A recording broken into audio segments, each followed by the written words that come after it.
Bison made quick work of Illinois State, jumping out to a 28-0 lead before going on to win by 14. The Herd hits the road for the third time in October to upset-minded South Dakota. It's a high-tempo offense USD wants to use to get Code Green out of rhythm. The Yotes are no stranger to pulling off a shocker. It is up, and it is good! And South Dakota has shocked North Dakota State! But NDSU has its eyes primed for a #1 seed in the FCS playoffs. It's the battle of the border as NDSU takes on USD in Vermillion, South Dakota.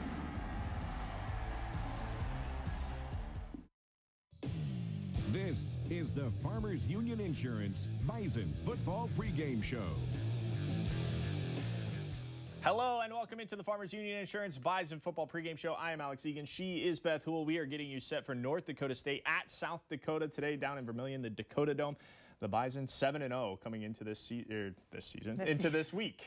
Feels like this. Feels like it's been a season, yes. Right? Yeah. Yeah, absolutely. Yeah, I'm excited for this one. I always get excited for these USD, SDSU games, the border rivals. I really enjoy them. I like the competition, the familiarity. You've got guys that are from the area. There's a lot of family in town.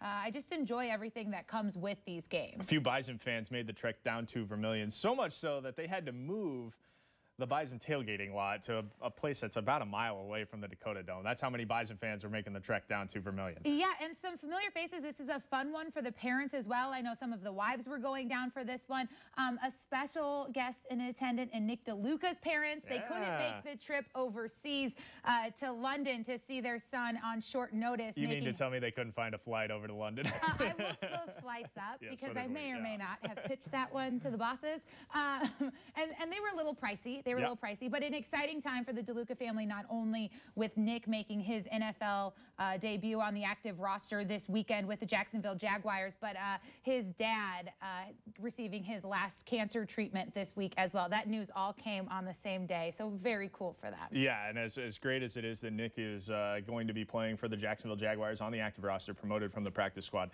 that news of his dad completing his last cancer treatment trumps everything that we will talk about today. That is so amazing, and congratulations to the DeLuca family for going through that. Let's take a look at the Missouri Valley Football Conference standings, which are a mess. Let's be honest. I'm going to call it what it is. It is a mess. After you get through North Dakota State and Northern Iowa somehow 3-1 with a 4-3 overall record, so not very good in the non-con for Northern Iowa. But then look at that slew of 2-2 teams. Well, and this is that point in the year where I start to flip-flop. You know, all year I want everybody to beat up on people. Right. But this is the point in the season where that's not good. This is bad for playoff implications for the Missouri Valley.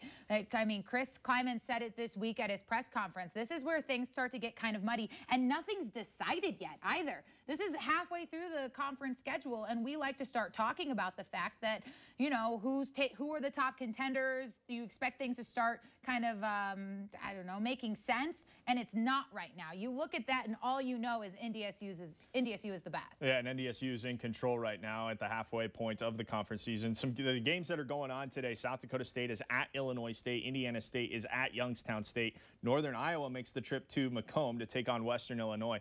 And Southern Illinois is at Missouri State today, in addition to our game. So there's a lot that can happen again this week with some big matchups. That SDSU-Illinois State game is crucial for both of those teams. Look at where they are in the standings there, right next to each other, both at 2-2. And I genuinely don't know what to expect from that game at this point, from what they've done against the Bison in each of those teams, as well as what they've done against the rest of the Valley, because I just can't formulate an opinion on the Valley right now. I still can't. I think, around the entirety of the FCS, it's just a mess. There are clearly teams that have started to separate themselves, but those middle grounds, good luck to the committee for filling out the 2014 bracket. I'm glad I don't have to do it, because that will be I'd like a task. It would be a task. I have opinions, believe it or not. No.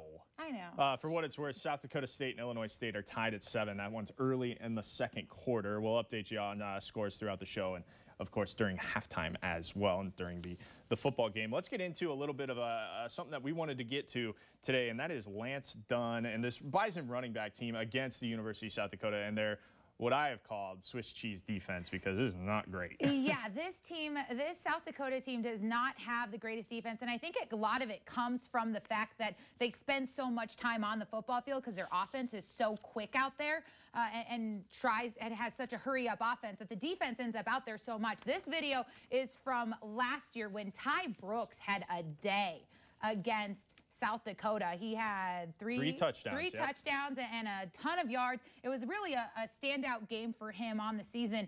And it's important to remember Lance Dunn was out. He had the hip injury that by this point in the season. I talked to Lance Dunn this week, and he told me that that is absolutely on his mind, and that Ty Brooks, well, we all know Ty Brooks, a Fargo South kid. You've heard from him on our shows. Ty Brooks is going to remind you that he had a real good game against them last year. And Lance said, yeah, there's a little bit of competition. They absolutely compete with each other. And you know, he obviously roots for Ty, but he'd like to maybe have the day this year. Let's hear from Lance. Said a lot of teams have been running successful against them, a lot of different ways, inside zone, outside zone, power, all that stuff. So, you know, coaches are going to find good ways. You know, they do it every week. They find good ways to put us in good opportunities to make explosive plays. And if I see, you know, teams are having success in the run game, you know, I get, not just me, just the whole running back group. We all get excited. We all tell each other like, hey, we're about to have a great game this week. Yeah, Lance, they're talking a little bit about how I unfairly asked him that, you know, so many teams have had success against the run when it comes to playing South Dakota, and the fact that they are ranked 73rd. Their opponents averaging 183 yards on them this season. Now, the Bison are averaging this season 253 yards a game, and we all know that they're exceptional when it comes to running the football. So I asked him, you know, do you get excited when you see a team that gives up so many rushing yards? Are you ready for a day? And he, of course, reverted to, well, no, you have to give everybody respect. You can't overlook anyone. But they absolutely are excited about this one and the opportunities that a game like this presents for all of them to have a really big day. We never want to trap the players into I didn't mean to. But I am waiting for the day where it's like, oh, yeah, we're going to run all over them. No problem. They'll never do that because they're smart and they're coached better than that. But we can dream. We can absolutely dream. Yeah, and this is going to be a big one again for the Bison because we're not expecting Bruce to be in on this one, expecting him still to be held out because of that hamstring injury. So this is going to be a big day for Lance. It's going to be a big day for Ty and maybe even some of the other guys as we start to see some of that depth in the running back room. But it's ultimately also about keeping these guys healthy as well. And that was a big concern for Kleiman coming out of last week. That was his first thing he asked on Sunday. He said when he saw his players and his trainers was, how did everybody come out? Because there's still a long season ahead for these guys. Yeah, he said, I understand that this is a marathon, not a sprint. We need to be smart with these guys. So that would play into the reason why we may not see Bruce Anderson today. In fact, I think we know that he will not be out there as the Bison will take on the University of South Dakota today. We've got plenty more to talk about during this. I can't let you pitch to break yet because I think the most important thing about the Bison having success in this run game, more important than them having so much success and having a day and letting these running backs kind of let loose, cut loose, and have a good day. The most important thing for this team today is time of possession. So it's about controlling that football. It's about keeping the Bison defense off of the field and allowing them to get their breath and get there, because this is a hurry-up South Dakota offense, and you counter that by keeping the Bison offense on the field. So it's about controlling the ball. I mean, you never say you don't want a big play, but they would love to inch it up the field with those 5-6 yards that they average all day long. Yeah, the Yotes come in, they've run one less play than their opponents, but they have 8 minutes less of time of possession. So just to show you kind of the tempo that we're expecting out of the University of South Dakota keep that today. Clock running, run that ball, be consistent. More to come here on the Farmers Union Insurance Bison Football pregame show.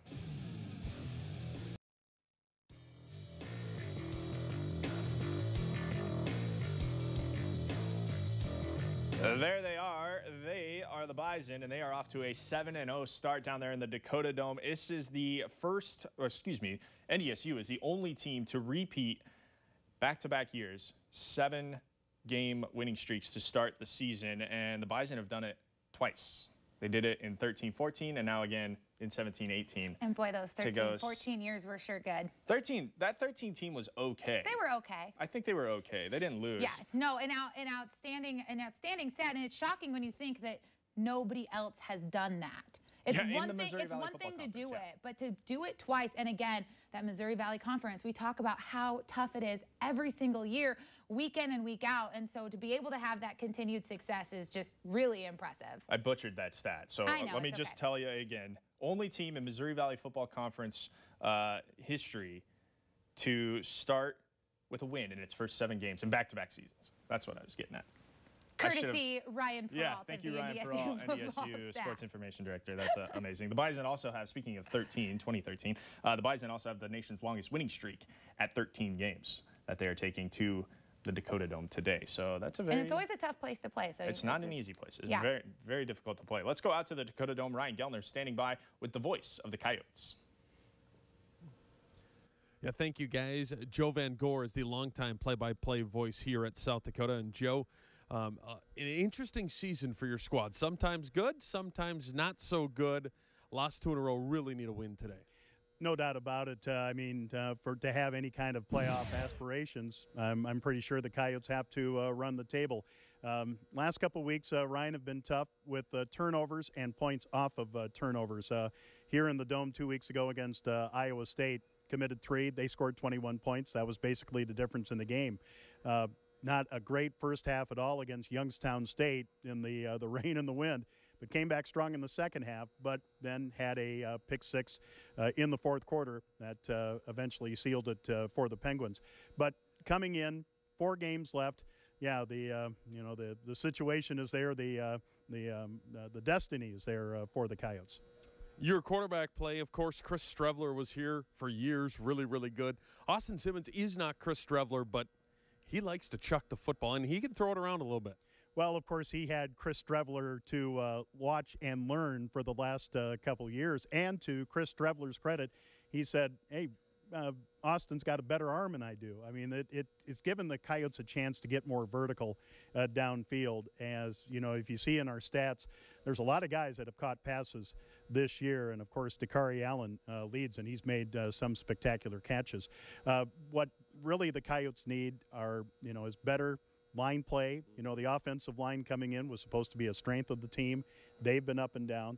The running game is far behind where it was at this time last year. So, that's where it's going to start. The Coyotes' offensive line against the Bison's defensive line today. And, of course, on the flip side, can the Coyotes stop the Bison running the football? Well, the defense, there were some questions coming in. They do have some top-line talent. It was the depth behind them that needed to be developed, and also the secondary, especially the cornerbacks, very, very young. But they have grown. They have matured. The defense has, for the most part, kept the Coyotes in games this year. But, when you've got experienced offensive line, running backs that go hard, that's another battle that the Coyotes will have to at least slow down. I don't know if they can stop them, but they need to slow it down. Joe, we certainly appreciate the time. Have a wonderful call today. You bet. Thanks, Ryan. Back to our Fargo studios, guys. All right, thank you very much, Ryan, and to Joe for taking some time to talk to us. This Coyotes team, as we mentioned in the first segment, they like to go.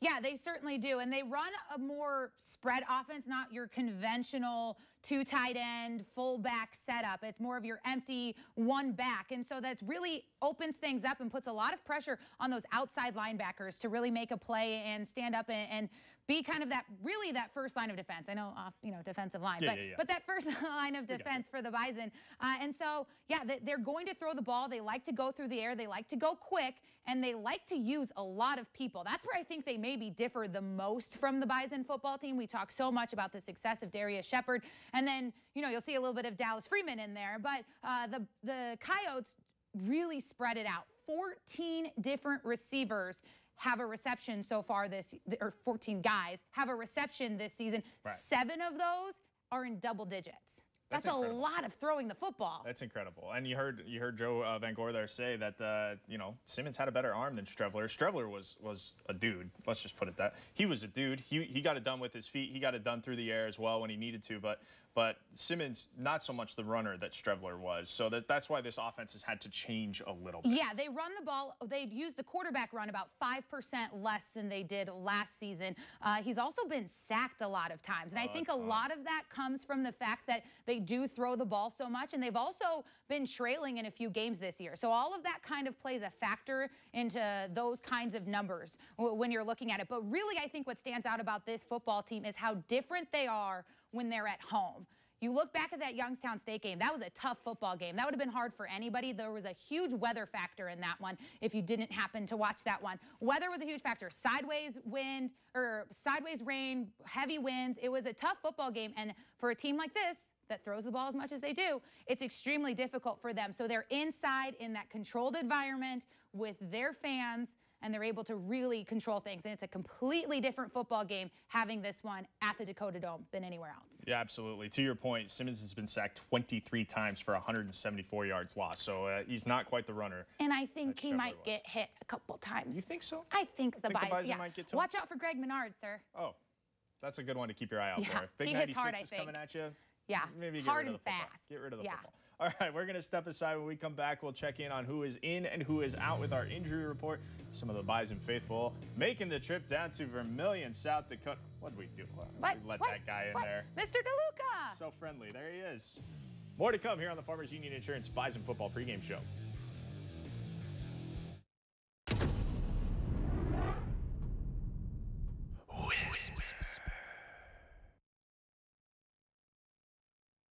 Audible.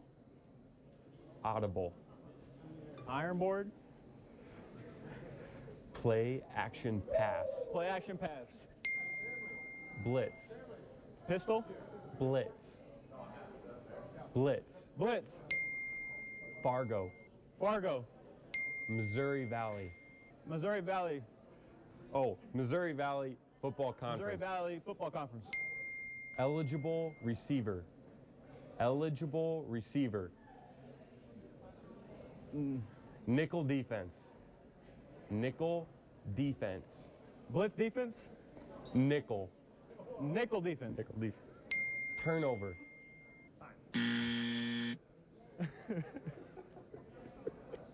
Okay, we got 1, 2, 3, 4, 5. We're in the lead though, right? 5. We got 5. Hey.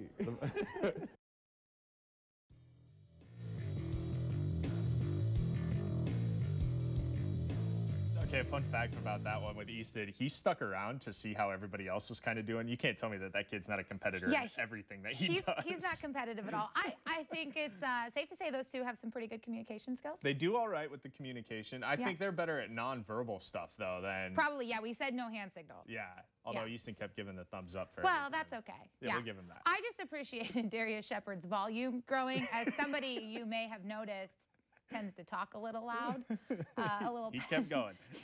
He kept Get going. up there. He had some headphones in. The music was playing. We've all very been well. there. Yeah, We've all had the headphones on. There you go. Yeah. Let's go back out to the Dakota Dome. We check in with Ryan Gellner for our Sanford Orthopedics and Sports Medicine Injury Report.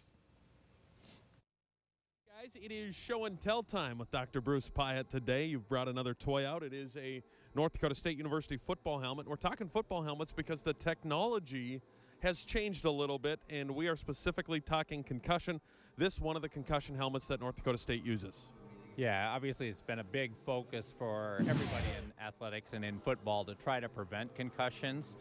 Still, we know the number one way to do that is don't get hit, whether that be to the head or even an indirect blow where you stop quickly, because we really think that's the biggest part of it, where the head stops and the brain keeps moving inside the skull, and you get this concussion that occurs inside the brain, with the brain striking the skull. So the more we can prevent those kind of injuries, the better. Now, they've come through with great technology to help reduce some of the force, particularly for the direct blows that occur to the head. And nowadays, if you look at helmets, they're really graded. And in the old days, it was kind of all over the place. Now you really are given a star system, and a 5-star is the best. And everything we're going to use now for our athletes is a 5-star. It's going to have the highest quality, but even those are changing. And this one here is probably one of the latest kind of innovations that we've seen, where they've taken now and even taken the hard outer shell of plastic and change that. You can even see that I can indent the plastic now where you never used to be able to do that. Everything is aimed towards trying to absorb some of the energy when it occurs. If it's too stiff, it gets transferred from there right inside to the rest of it. You look inside and all the padding has options where even down here they have these little columns where when the load hits, we want the compression load to be here, not inside where the athlete's head is with it. You can also see that now the plastic comes around and really protects the jaw. We know that taking a blow to your mandible or to your jaw is a way that a boxer is going to knock you out. And so we try to protect that in the athlete to give them more protection in all areas.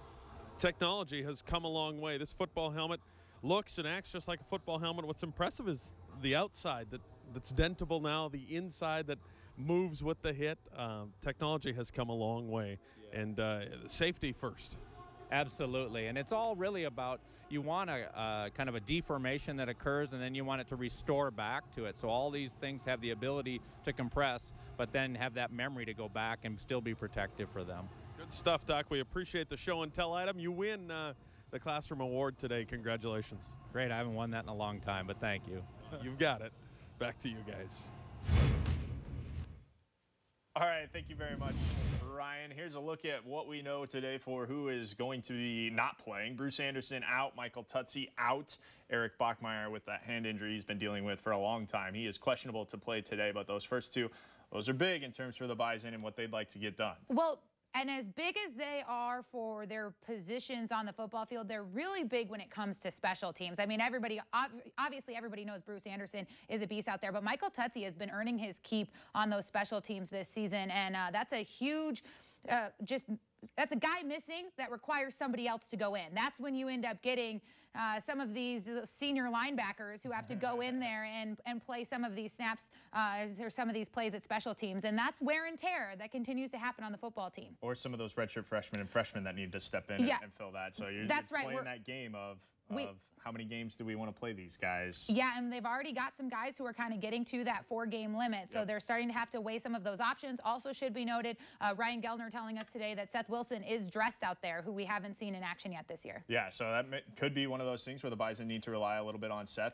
Seth had a pretty decent game against South Dakota last year. He scored his first ever touchdown against the Goats. Memories. Memories, yes. Let's go take a look at the quarterbacks that'll be playing today. Of course, we start with the Bison signal caller. That is Easton Stick. He's got 1,181 passing yards, 129 pass attempts. They're at 56.6 completion percentage, the number that I still like.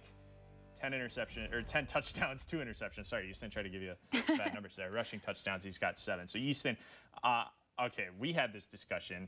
I thought Easton needs to have a big game passing today for the Bison. Now, I know that the South Dakota defense is not good against the run. I believe you called them Swiss cheese. I did call them Swiss cheese earlier. And they are not good against the run. But I think that if there was a game for Easton to have a big passing day, it is this one. And I think that he can prove that he is the better quarterback out there in terms of throwing the football over Austin Simmons for South Dakota. I don't think he needs to prove. Easton Stick isn't in the business of needing to prove things, okay? He is an established and talented quarterback of a very good football team. I think maybe 10 throws. Maybe 10 throws. No. I just don't think we need to see it. I think they get in a couple of situations where they kind of have to.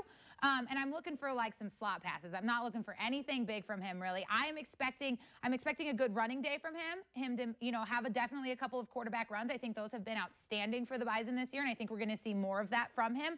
But I really think his primary focus today is not throwing the football. I think it is controlling that time of possession. It is holding on to the football. Why throw the ball and risk throwing it? That's ridiculous. 10 pass attempts is ridiculous. I mean, think it's maybe a little low, but I just, like to be a little dramatic. But it's maybe a little low. But I genuinely think that this is sit on that football. Don't throw it up. Don't leave anything to chance. Control it. Keep your defense off the field and just ride this one into the sunset without anybody getting hurt.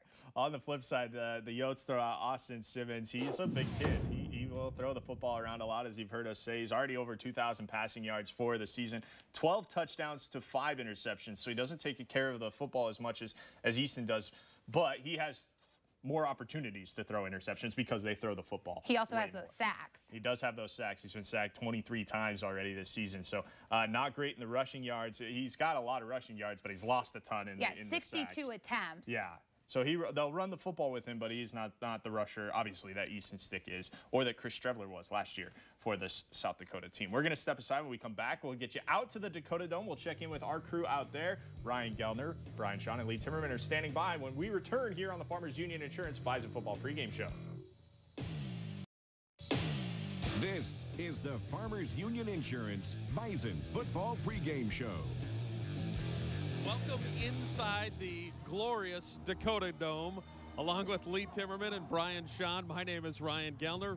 There was a football game today about a half an hour away between North Dakota State and South Dakota. South Dakota comes in wanting to throw the football. Brian, let's start right there. Their quarterback, Austin Simmons, throws it on average 42 times a game. It's a lot of dropbacks for a team, and I think the biggest reason for that is because South Dakota has just not been able to run the ball efficiently. And last year, the Coyotes were able to do that. Almost 1,700 rushing yards as a team through 7 games a year ago. Through 7 games this year, about half that amount, around 850. So they put it up a bunch. They like to go fast. They like to get up tempo, and they got some really, really dangerous and wild receivers that like to get down the field on vertical routes. The question mark on South Dakota's offense, not just their running game, and maybe it ties in, but their offensive line just hasn't been very good, which is surprising. It's surprising because of the 4 guys that are coming back. But the weird thing about the offensive line is USD's starting center, about 2 days before the opener at K-State, went down with a season-ending injury. And so that threw everything off. So this guy moves to center, that guy moves there. But see, you're right, though. There's still some veterans, and it is a little bit surprising because quite frankly, the Coyotes have not been able to show the ability to run the ball at all. And we all know that to beat NDSU, you generally have to have something on the ground. So something really weird, in my mind, is going to have to happen today for the Bison not to come out with a win. Let's get into our Dakota Magic and Casino keys to the football game. And we start with number 1, and that is tempo, tempo, tempo. South Dakota averages 78 plays a football game. Compare that to North Dakota State, 62. So South Dakota likes to get it. They like to go. They'll get to the ball in a hurry. North Dakota State has to be ready for the tempo. And it'll probably be the fastest team that North Dakota has seen so far this year in terms of how quickly they get up to the line of scrimmage and go. And their receivers will make explosive plays, and then boom, they're right on the ball again. And that's something they do really, really well. The problem for them has been in the red zone. They have not been an efficient red zone team at all this season. And that's part of the reason why I think the Coyotes have struggled. Turnovers have also been a big part of that as well. Number 2 on our Dakota Magic Casino keys to the game is bring the heat. And here's why this one seems important, is because Simmons has 2,082 passing yards. He's 6th on the all-time list, but USD has allowed 23 sacks so far this year. It goes back to the offensive line. Maybe the question is, will North Dakota State bring pressure? I think it will be in specific situations. I don't think Coach Entz wants to go all out all the time just because of what some of those wide receivers can do. I think initially anyway, the Bison want to figure out if they can get some type of a pass rush with 4 down linemen. And sometimes a good pass rush would be just the fact that Simmons isn't moving around, that he's staying inside the pocket, staying a little bit contained. We know Simmons is going to throw the ball. We don't think USD can run the ball. But and then on some 3rd and longs and stuff, you know Coach Entz just can't help himself. He's going to bring some pressure sometimes, but it won't be all out, and it won't be right away, I don't think. And if Simmons is different than Kyle Strevler, who Strevler says that Simmons has a better arm than Strevler had. Right. He does not run, though. No, Strevler was a 250-pound battering ram. I mean, Simmons can move, but he's certainly not the runner that Strevler is, because we haven't seen that type of a runner in this conference before. So to compare him on the ground to Strevler is an unfair comparison. But I think Chris is right. Simmons does have a much better arm than he had. Let's see what North Dakota State says about that defensively today. Number 3 is simply time of possession. You can look at this key in any football game, but today it's important because of that tempo. North Dakota State obviously wants to control things. When they have the football, long drives are key. You can see the time of possession on your screen. A huge advantage to North Dakota State. For the Bison to win today, you would guess that time of possession needs to be in North Dakota State's favor. You look at last week, Youngstown State had the ball for over 40 minutes last week against University of South Dakota. A big part of that was USD turned the ball over, but Tevin McCaster ran the ball 36 times for 176 yards. If you move the chains and continue to just push away and grind and grind and grind, then North Dakota State's going to have a huge advantage. The Bison were 10 of 16 on third down last week. That's a big reason why they were able to control the game against Illinois State. It's going to be huge for them to do that again today, is to get in 3rd and 2 or short, just move the chains, methodically move it down the field. Should be a fun one as North Dakota State gets set for South Dakota. South Dakota is a team that comes in, Lee. It's pretty easy. They need a win. They're on a losing streak. They need a win to stay in this chase. Yeah, that's pretty simple. I don't know if I don't know if that win's going to happen today, but you're right. They do need one, and I don't know. I just don't see a scenario where enough goofy stuff is going to happen where I don't think the Bison will win. Can it happen? That the Bison won't win. We've seen that. Can it happen? We certainly have. But that's the fun of sports. We don't know what is going to happen. But I don't think it's happening today. Big, bold prediction there. On the Bison side of things, we talked about Easton Stick moving up and down the field, but let's not joke about it. North Dakota State wants to run the football. Yeah, they want to establish the run, no question. And after what Youngstown State did on the ground last week, almost 300 yards on the ground, I think the Bison feel they can probably move it on the ground. But at the same point, we've seen Courtney Messingham and Easton Stick in particular get to the line of scrimmage, see run blitz, dial it into a passing play, and take shots down the field. So I think the tight ends and certainly Darius Shepard have a chance to make some explosive plays today. We are just over 27 minutes to kick off here in the Dakota Dome. When we come back, we will hear from the head coach, Chris Kleiman. That's coming up next.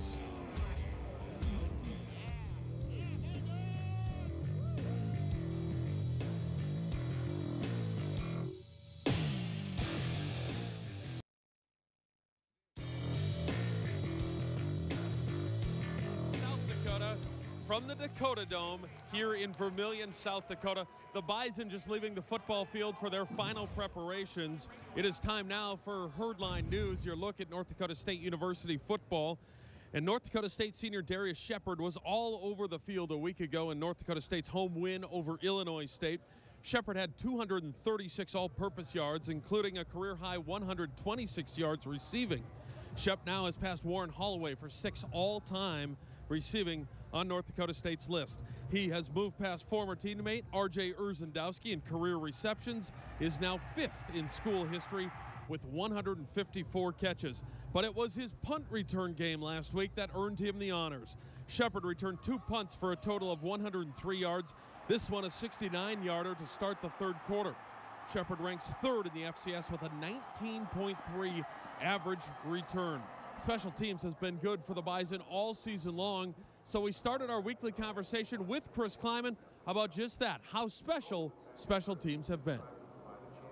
Coach, of all the things that have gone well, one of the big ones that stands out is special teams. You played really well in special teams again last week, and it'll take that effort the rest of the season. Yeah, it really will. We're working hard at them on a weekly basis. I think Wags and Cam are having really exceptional seasons. Ross Kennelly's getting better and better as a long snapper. And then we're just doing a better job blocking at the point of attack at the line of scrimmage on our punt return teams. And if you give Shep just a little bit of breathing room, he can make an explosive play.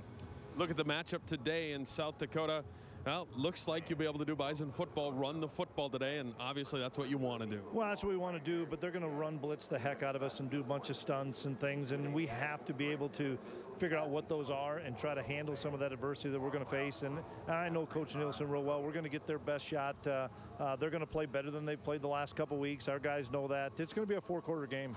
They like to throw it on offense, specifically down the field. Talk about your D-backs, your safeties today. Well, there's going to be a lot of 50-50 balls, and oftentimes they're throwing it up there and just trying to draw a pass interference. So it's going to be critical for us to get our eyes back around to the quarterback and make plays on the football. And if we can do that, I like our chances. If not, you're going to have 40-yard plays, 30-yard plays, or penalties that are going to keep drives alive, and then all of a sudden they get momentum and get their crowd into the game. Road trips like this, a little bit easier because you just jumped in a bus, came down the interstate, still stayed in a hotel, did the walkthrough this morning. So not much change logistically other than you didn't have to jump on a plane. But do you prefer road trips like this? Yeah, this is a pretty simple one. We're on a bus and drive a little bit and have our normal Friday night and things. So, but it's a difficult place to play. It's going to be extremely loud. It'll be interesting to see how many different snap counts or signals that Easton's going to use. We're going to have to go on silent quite a bit, and it's a big challenge for us. Finally, they want to go today. Tempo will be high. It will be, and that's why I'd love to see their offense on the sideline and Easton methodically get a drive going to hold on to it for 7 or 8 minutes, because if you do that and then we're fortunate to get a 3 and out somewhere, maybe some of those drives can pile up. Good luck today. Appreciate it. Thanks. With a win today, Chris Kleiman would move into 3rd place all alone on the Bison all-time coaching wins list. Kleiman in 5 years is 61-6. He's currently tied with Ron Earhart. Kleiman trails just Craig Bowl and Rocky Hager on the all-time list. Kickoff getting closer from here at South Dakota. The game around the corner. We'll be back to our Fargo studios right after this.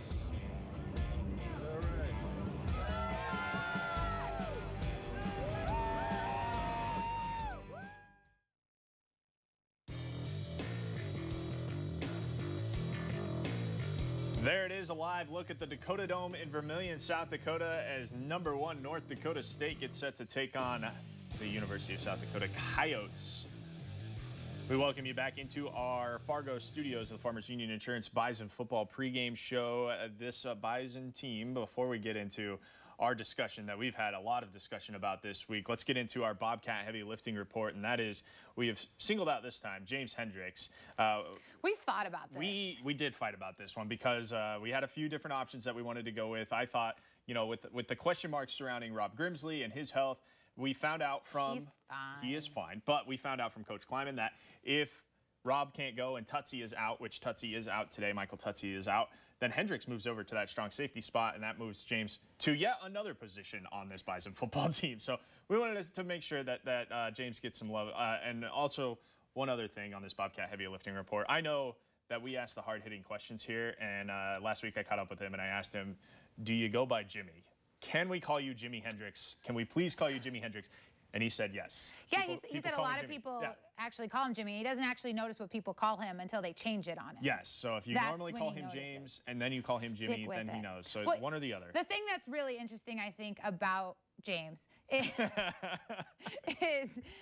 you know, if you remember, last year he played weak side linebacker against South Dakota in that game. Last week, you know, we've seen him kind of find his role with this Bison football team, but still last week he was practicing and taking snaps at free safety, strong safety, and in that nickel spot.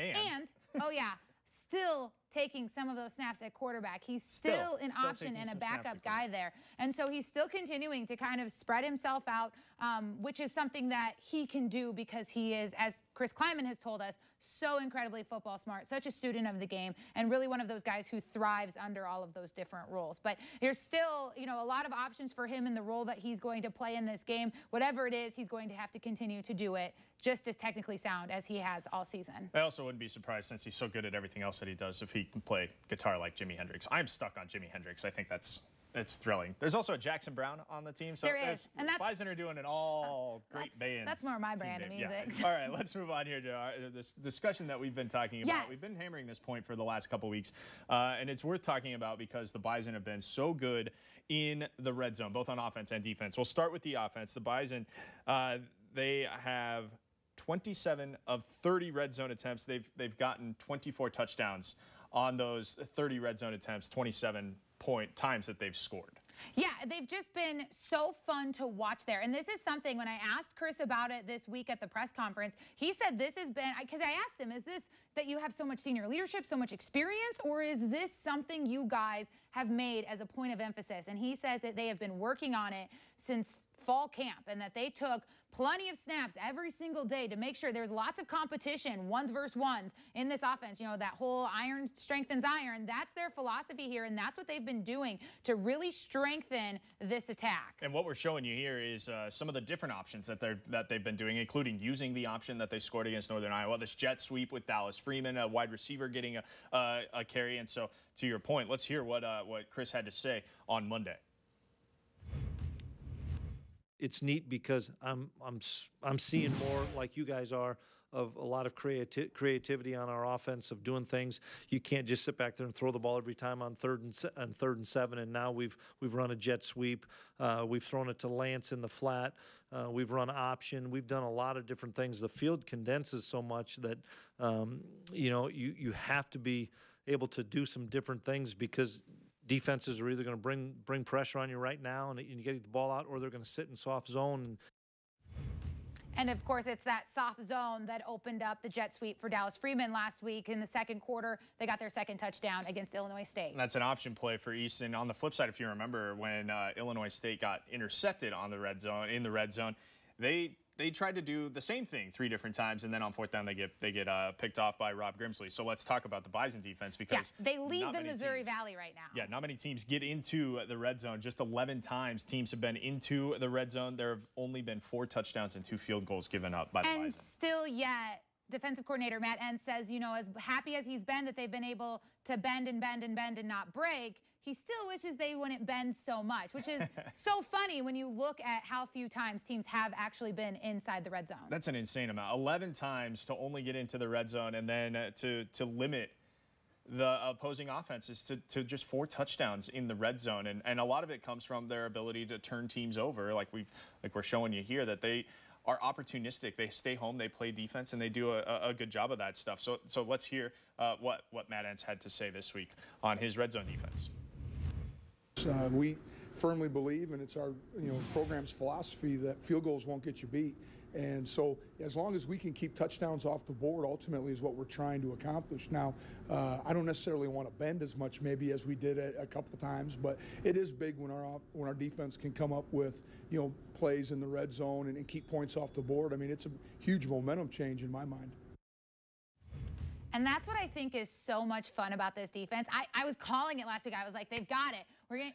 They've got it. They're going to get a turnover here. They're going to make the stop, when Rob Grimsley ended up getting that pick there in the red zone. And it's because, and it's all about the film study with this group of Bison defense. You can talk, you can preach, you can practice as much as you want, but it's their ability to dissect and understand what that offense is doing and how they're lining up and what their ticks, their tells, all of that kind of stuff.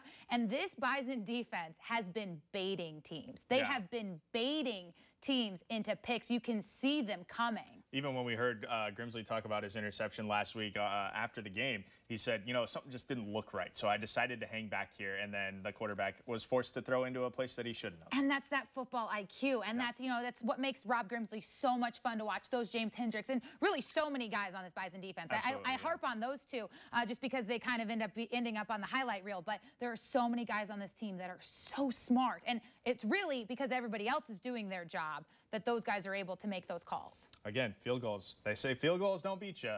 That's the Bison philosophy. That is the Bison philosophy. It's worked so well. It's fairly well. It's done okay. 6 minutes and 16 seconds on our Coors Light countdown clock. We're going to step away. When we come back, we'll get our final thoughts, and then we'll get you out to the Dome in Vermilion for some Bison football.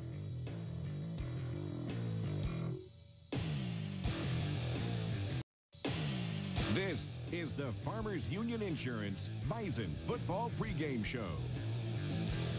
Just over 3 minutes until we get you out to the Dakota Dome and the Bison taking on the University of South Dakota on our Coors Light countdown clock. Let's go out there right now and get the final thoughts of our crew as we get you set for football. All right, I think my final thoughts going into this game is to see how North Dakota State utilizes its tight ends in this game. Last year, against the Coyotes in the Fargo Dome, the Bison tight ends had a big day in the passing games. We've seen Ben Ellefson, we've seen Nate Jensen get more involved in that aspect here over the last couple of weeks. My final thoughts are going to sound strikingly similar to what I said before the game at Western Illinois. I think USD's offensive line has really kind of let its team down a little bit this year. The Bison have an opportunity to maybe take advantage of that. Plus, the running game for USD has not been very good. And when you can't run the ball, it's hard to beat NDSU. For me, North Dakota State hasn't been tested down the football field. South Dakota loves to throw it down the football field, so we'll see how the Bison can hold up on the back end. That, for me, something to watch today.